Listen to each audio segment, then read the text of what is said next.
Pride goes before destruction, a haughty spirit before a fall.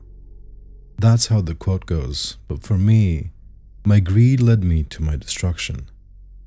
In 1748, I, along with my family and other members of my village, fell ill to a plague. I knew I was bound to die like the others in my town. It was then that a strange man visited me, and he offered me a gift. A gift no one in my predicament could refuse: immortality.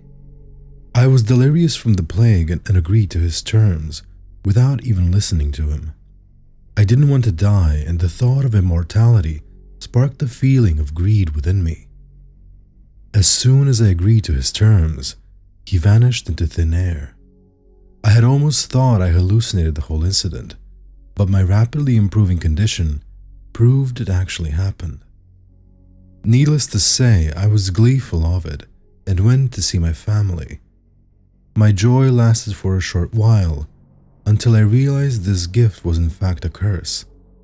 I watched my family die one by one, each suffering in their last moments. I watched as they each suffered, not being able to do a thing. No matter how much I prayed, the strange man did not return. The last of my family to go was my baby sister, who I held in my arms as she breathed her last breath. I wept for days and wandered around the village, not bothering to eat or drink. What was the use? I couldn't die, so what was the point? I would call out the strange man to come and retract his gifts, but nothing worked. It wasn't long before the survivors of the plague grew suspicious of me. They wanted me to burn at the stake, even though the witch hunts from years prior had calmed down. This prompted me to leave the village and travel. I traveled to multiple places until I settled down in the small town. I tried to enjoy my life there as much as I could, and I did find some peace of mind. It wasn't long before I met the person who soon became the love of my life. She was as beautiful as a flower and as gentle as the sunlight. Despite the curse of immortality, I found myself falling for her charm. After weeks of getting to know each other, we were together. Like a fool, I placed my immortality to the back of my mind. Months after we were together, we were engaged and planning to be married. 'Twas the night before our wedding that I was jolted from the paradise I foolishly placed myself in. I received word from my lover's brother that she had suddenly come down sick. I rushed to their home and to her bedside. I held her hands as the village physician checked her worsening condition. His face was grim as he told me the dreadful news. Her family and I wept at her bedside. I held her hand tightly as I constantly told her how much I loved her and what she meant to me. With a hoarse voice, she whispered words of endearment to me before she passed. The cause of her illness was unknown, but I just knew it was because of me. That suspicion was confirmed when I looked up and spotted the same strange man standing on the other side of her bed. I fell back in shock, startling her family. My shock soon turned to rage as I belittled him and asked what he had wanted from me. Her family looked at me as if I was crazy, but I didn't care. The man stared at me before responding. "You should have listened to my terms." This put a fire in my heart as I was dragged out of the room. I was thrown out and told to get my head together. Apparently they couldn't see this strange man. Once again, I wandered around the town and into the woods, wishing more than ever to die. I barely had the energy to lift my feet from the ground and tripped on a tree root. I fell and lay there for what seemed like hours. I heard a sinister laugh and looked up to see the man again. I didn't even have the energy to yell and curse him. I just felt hollow. "Can you take your gift back?" I asked instead. He laughed. "Once the gift has been given, it can't be returned. You should have listened to my conditions before agreeing." I cursed myself. "Can you at least tell me what the conditions were?" I don't see the harm in that, so I might as well. There were 3 conditions. The first of the 3 provided you with a perfect memory, making you unable to forget a single thing.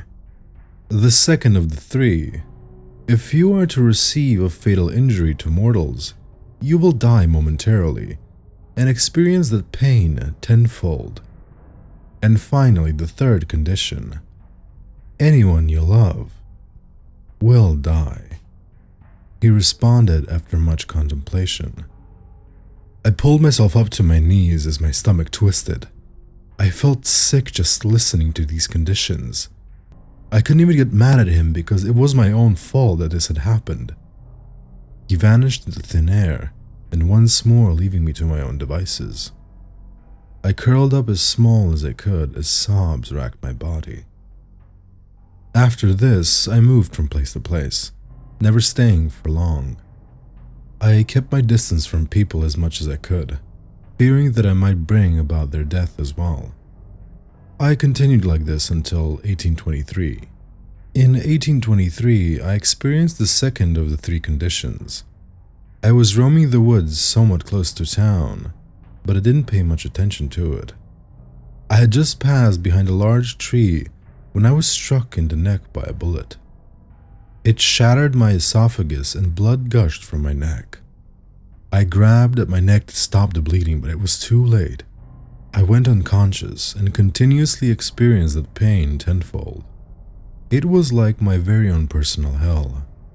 It was then that I developed a fear of death even though I couldn't die. I wasn't sure how much time had passed when I regained consciousness, but the sun was rising once more. The last I remember before I fell unconscious is that it was midday. My neck ached as I remembered the pain and I immediately grabbed it. Thankfully, everything was healed up as if nothing happened, but I couldn't forget it. Even to this day, I can vividly remember this pain, but it was not the worst I experienced. In 1940, I was in England when the bombing, the Blitz, occurred. I was close to where a firebomb hit. Not only was I burned alive, but I was hit by debris and broke many of my bones. I was out more than a week and experienced that pain tenfold continuously with no break. After that, I experienced night terrors, reliving the pain all over again. The night terrors continued on for months after the bombing. It was so bad that I opted not to sleep.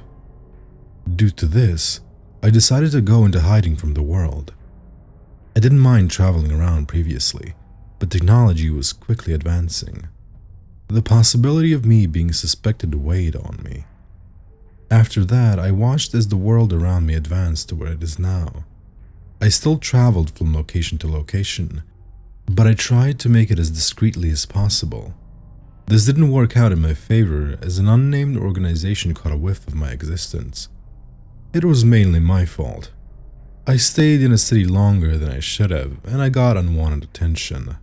I won't go into all of the details of how I was kidnapped by the organization, as it really isn't necessary. Anyways, 15 years ago I was kidnapped and tortured by that organization. Naturally, when I was kidnapped I put up a pretty good fight and one of the agents ended up killing me. Even though I was dead, they took me with them to discard my body, only for me to wake up a few hours later.